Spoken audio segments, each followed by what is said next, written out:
السلام علیکم، یہ ہے TNN TV۔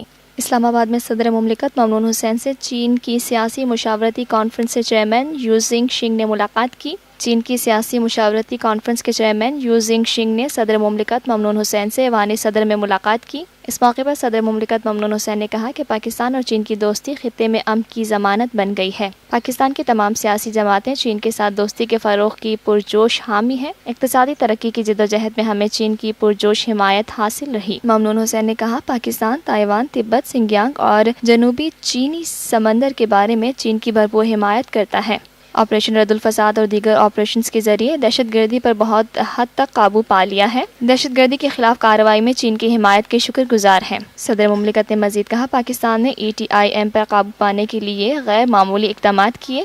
چین کی ون بیلٹ ون روڈ کے تصور کی اب پوری دنیا تائید کر رہی ہے۔ چیئرمین یو زنگ شنگ نے کہا کہ اپنے مفادات کے لیے دنیا کو نظر انداز کرنے والے ممالک جلد تنہا ہو جائیں گے۔ پاکستان کی پرجوش دوستی نے ہمیں آئرن برادر بنا دیا ہے۔ اپنی اسٹریٹجک اہمیت کے مطابق پاکستان خطے میں انتہائی اہم کردار ادا کر رہا ہے۔ دیکھتے رہیے تازہ ترین خبریں اور exclusive reports. Lotus Lake Towers, a groundbreaking endeavor by Lotus Properties.